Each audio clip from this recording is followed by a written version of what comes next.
La lingua lombarda, in tutte le sue varianti, è un tesoro linguistico ricco di storia, cultura e identità. Parlata da milioni nel cuore dell'Europa, più o meno nella stessa area che occupava il Ducato di Milano nel XIV secolo, questa lingua rappresenta un ponte verso il passato e un legame vitale per le comunità attuali. Con radici profonde e un'evoluzione che attraversa i secoli, il lombardo si distingue non solo per la sua bellezza sonora ma anche per il suo significato culturale. È la voce di una regione che ha giocato un ruolo cruciale nella storia economica, sociale e culturale dell'Italia e dell'Europa intera. Nonostante la sua importanza, il lombardo è classificato dall'UNESCO come lingua a rischio di estinzione. Ha un proprio codice ISO che ne attesta l'unicità e l'importanza.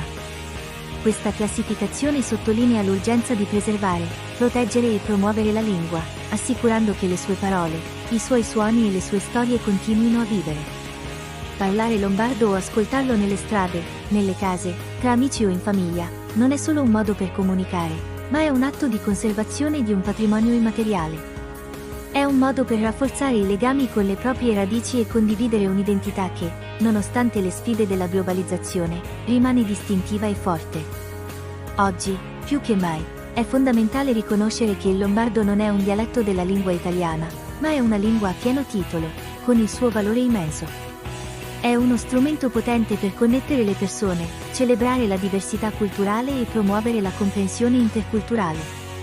Incoraggiamo tutti, lombardi e non, a scoprire la bellezza di questa lingua, a esplorarne la ricchezza e a contribuire alla sua vitalità. È attraverso la nostra consapevolezza, il nostro interesse e il nostro impegno a parlarla che la lingua lombarda continuerà a fiorire, collegando il passato, il presente e il futuro.